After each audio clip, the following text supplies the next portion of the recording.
بہت بڑے نجف کے آخوند خراسانی بہت بڑے مجتہد ہیں. ان کا ایک شاگرد تھا، بہت عظیم شاگرد، لیکن بہت کم عمری میں یہ دنیا سے چلے گئے. 45 ایئرس کے تھے، دنیا سے چلے گئے. جب آخوند خراسانی کے شاگرد سوال کرتے تھے تو جب یہ شاگرد سوال کرتا تھا آخوند خراسانی سب کو کہتے تھے خاموش ہو جاؤ، گویا فقیہ مجھ سے سوال کر رہے ہیں. یہ دنیا سے چلے گئے. نجف کے علماء کے خواب میں آئے. لوگوں نے کہا بتاؤ تمہاری برزخ کیسے گزری؟ جیسے بدن سے روح نکلتی ہے، روایت میں ہے ابھی جنازہ اٹھانے والے جنازہ اٹھا رہے ہیں، ابھی انہوں نے جنازہ قبر میں اتارا ہی نہیں ہے تو منکر و نکیر آ جاتے ہیں اسے سوال جواب کرنے کے لیے.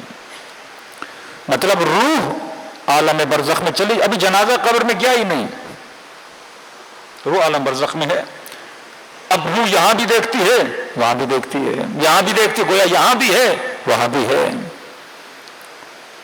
تو ابھی تم لوگوں نے جنازہ قبر میں اتار ہی رہے تھے، مجھ سے سوال کرنے کے لیے آ گئے. قابل ترین شاگرد آخوند خراسانی کا سوال کیا کیا لے کر آئے ہو نام عمل میں؟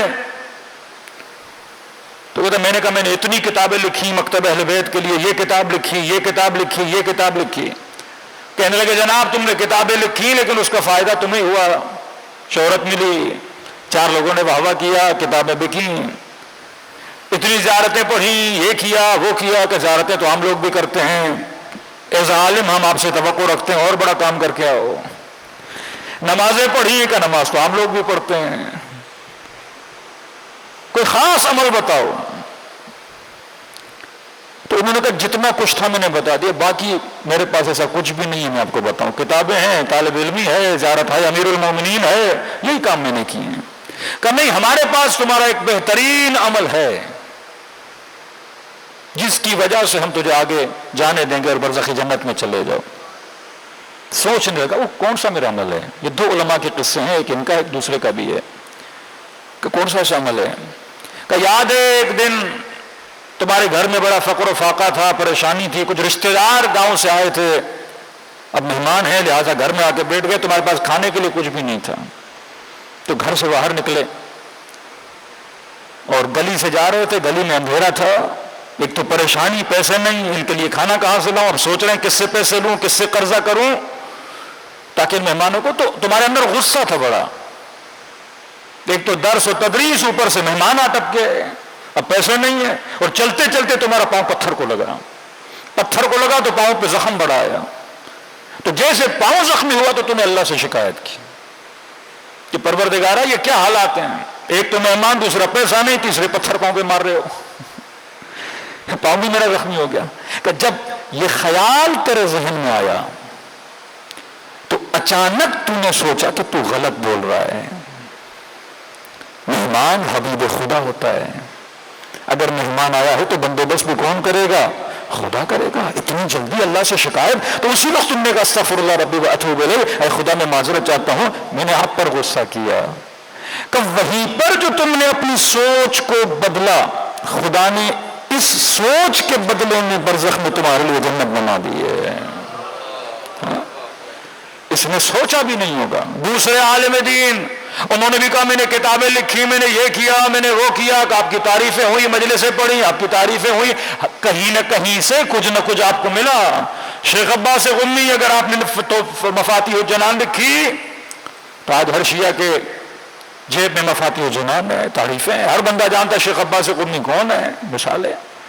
تو کہا کوئی ایسا عمل بتاؤ جو خالصتاً، جس میں لوگ نہ خود ہی سب سے زیادہ ہو. یہ کہتا مجھے نہیں پتا. ملائکوں نے کہا تمہارا ایک عمل ہے.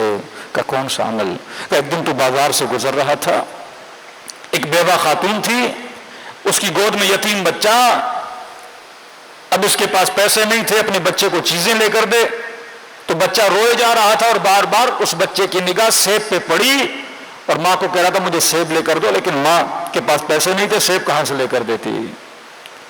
تو کہتا تم نے سیب خریدا اور یہ بچہ ماں کی گود میں تھا، روتا ہوا جا رہا تھا، تم نے سیب جا کے اس بچے کے ہاتھ میں دیا، وہ صرف تجھے پتا تھا، ماں نے بھی نہیں دیکھا، بچہ تجھے جانتا بھی نہیں تھا، یہ وہ عمل تھا جو بس تیرے درمیان اور خدا کے درمیان تھا۔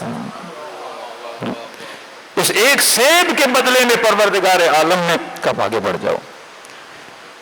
مثقال ذرۃ خیرا یرہ ومثقال ذرۃ شرا یرہ۔ ایک بادیہ نشین عرب آیا، اے محمد سنا ہے آپ نے اسلام کا اعلان کیا، مجھے خلاصہ بتاؤ، ٹائم نہیں ہے میرے پاس، دین اسلام کیا ہے؟ یہ معصوم ہے نا، ایک بندہ ڈیٹیل میں آتا ہے، آپ نے اس کو سمجھانا ہے، ایک بندہ کہتا ہے قبلہ میرے پاس 5 منٹ ہے، مجھے دین سمجھائیے۔ کلموا الناس بقدر عقولہم، یہ مکتب اصلاح کا مکتب ہے۔ اب وہاں پہ میں غصہ کروں، جناب آئے ہو 5 منٹ میں دین سیکھنا چاہتے ہو، نکل جاؤ، ہمیں ایسے لوگوں کی ضرورت ہی نہیں ہے۔ لیکن رسول گرامی بس یہ آیت پڑھی، مثقال ذرۃ خیرا یرہ مثقال ذرۃ شرا یرہ، جو چھوٹی سی نیکی بھی کرے گا دیکھے گا، جو چھوٹی سی برائی بھی کرے گا دیکھے گا۔ اس نے کہا اے محمد میں دین سمجھ گیا، میں دین اسلام کو مانتا ہوں، اور نکل گیا۔ نبی نے فرمایا جا عربی، آیا تھا تو بدو تھا، لیکن جب گیا تو فقیہ بن کے واپس گیا۔ ایک آیت میں سے کیا بنا دیا؟ فقیہ بنا دیا۔ عملا بلا ریا، کوئی ایسا عمل نہیں ہے جس میں ریا نہ ہو۔ تیسری چیز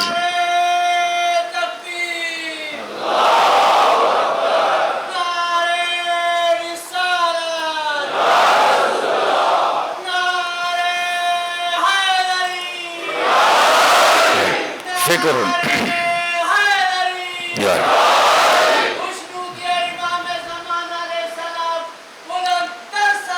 اللہم صلی علی محمد آل محمد عجل فرج۔ تو پہلی چیز ایسے عالم کے پیچھے تلاش میں نکلو جو 100% با عمل ہو، کبھی ڈھونڈنے سے بھی تجھے نہیں ملے گا، وہ معصوم ہے۔